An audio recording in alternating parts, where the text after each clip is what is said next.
السلام عليكم ورحمة الله وبركاته. اللهم صل وسلم وبارك على سيدنا محمد وعلى آله وصحبه وسلم.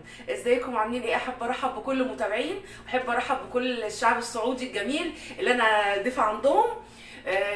ولو اول مرة تشوفوني، معاكم رانيا من قناة بيتي ومطبخي سر سعادتي.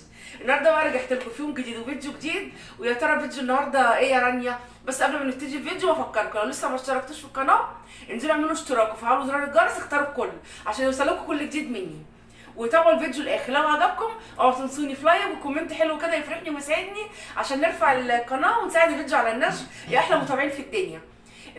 يا صباح الخير والفل والورد والياسمين على احلى متابعين.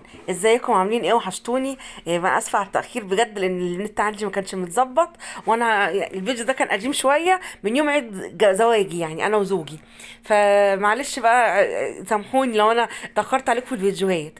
فاليوم بقى ده نزلت انا وزوجي الصبح، فحب يعزمني بقى كده على حاجه حلوه. ما كنتش شربت الكابتشينو بتاعي، فجاب لي بقى تمر وجاب لي تشيز كيك كده، حاجه بسيطه يعني.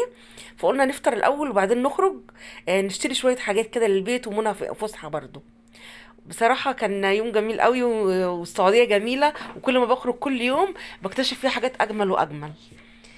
اليوم ده بقى خلاص كنت فطرت يعني وحلينا بقى وخلاص، وكلت التشيز كيك معاكم كده زي ما انتم شايفين، وشربت الكابتشينو عشان نعرف نخرج بقى ونمشي. فحبينا بقى نخرج، وهقول لكم هنروح فين النهارده. بس اتفسحت فسحه جميله بصراحه يعني. رحت مكان كده جميل. هنا بقى انا كنت قاعده على محطه الحافله او الاتوبيس يعني عندنا. جسم بقول لكم، جل بقول لكم هنا بقول لكم، بقول لكم تجربتي بين الحافله في السعوديه والاتوبيس في مصر. بصوا فاضله دقيقتين وفعلا هو جه بالظبط يعني. فانا هنا بقى كنا نجرب يعني، كان نفسي اركبه بصراحه الحافله اللي في السعوديه. هو زي الاتوبيس بالظبط عندنا، بس ده طبعا فاضي، مفيش ناس كتير بتركبه، لان هنا معظم الناس عندهم عربيات يعني. اللي ما عندوش عربيات بيتعب طبعا، اللي زينا كده. او في تاكس، بس انا كنت حابه اركب الاتوبيس يعني. احنا نزلنا وخدنا تاكسي لان الاتوبيس ما وصلناش. انا كنت رايحه مكان كده اسمه البطحه، كان في هايبر وفي سويقة، بس رحت سويقة لقيتها قافلة بصراحة يعني. هروح لكم مرة تانية مركز سويقة التجاري ووريكم جميل، بس رحت فيه قبل كده كان فاتح، كان بالليل، بس اليوم ده كان قافل بالنهار لأنه بيفتح من الساعة 4. أنا رحت الساعة 1 الظهر كان قافل. هما الصبح في الوقت ده الناس كلها بتبقى قافلة، بيفتحوا من الساعة 4 للساعة 11 أو 12 بالليل.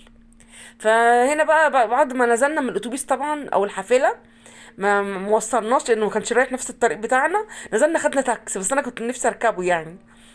بس فقلت نقول لكم تجربتي بقى كده، بوريكم الحافله في السعوديه عامله ازاي. هي لسه جديده، وبيعملوا مترو برضو جديد هنا في الرياض على فكره.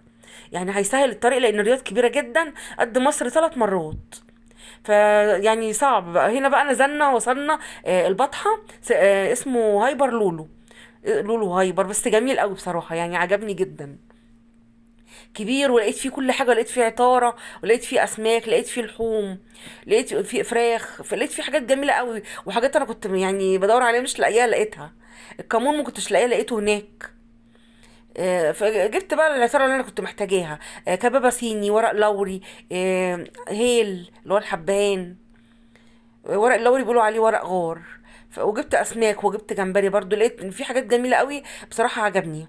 والبطحة مكان تحفة تحفة، مش آخر مرة أروحها يعني. أنا لازم أكيد هروح مرة تانية وهصور لكم بالتفصيل كل حاجة هناك، لأن بجد عجبني أوي المكان هناك، وسويقة عجبتني. بس كانت قافلة في الوقت ده. احنا رحنا الهايبر بقى لما لقينا سويقة قافلة، هي قبل البطحة على طول. رحنا بقى لولو، هايبر لولو، وجبنا أسماك اللي هو ما كانش بيصور. خدنا ده الجمبري اهو. تعالى نشوف الجمبري اهو بكام. بكام ده؟ 23. قول له عايزه نص. طب ما في الاحمر، انت ما جبتيش من الاحمر الاحمر ليه؟ احلى من ده، اغلى. طب شوف التاني بكام. ده ب 10 ريال. بجد تعالى نشوف كده. ده ايه؟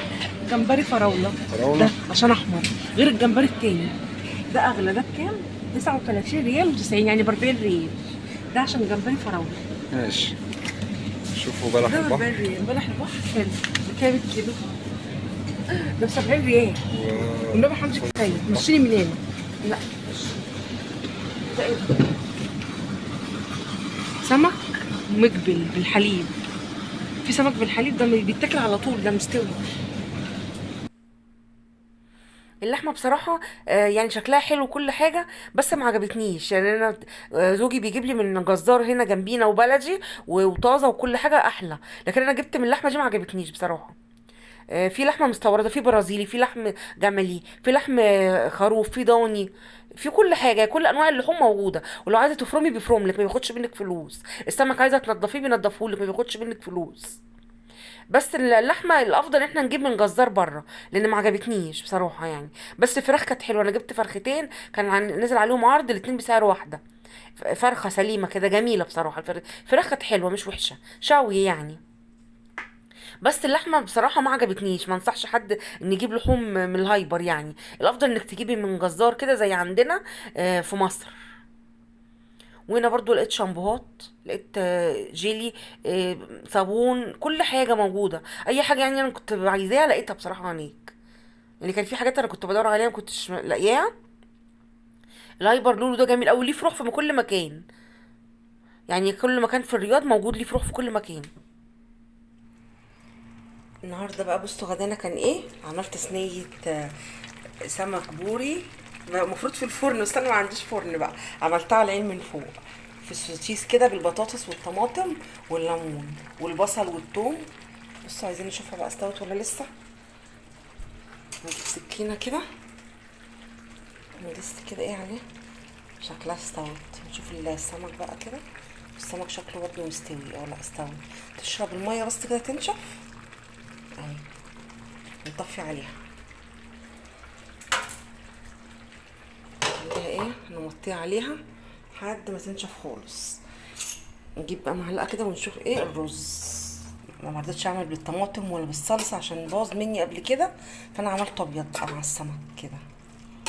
بس عشان الرز ده مختلف ممكن عن بتاعنا، او البصل مختلف عن بتاعنا، ما عرفتش اعمل رز بالبصل صياديه اسكندراني. فهنا ايه سيبته بقى يتشرب كده زي ما انتم شايفين. الورق اللوري والحبهان اهو.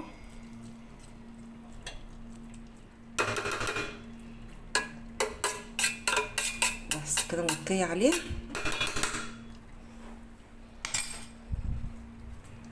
الرز ده اهو هغطي عليه واسيبه ايه مغطيه عليه. درجه حراره 2 وده درجه حراره 3. ظبطت الحراره انا كده شويه بس كده ايه يتشربوا بقى كده ويستووا، واطفي عليهم ونتغدى.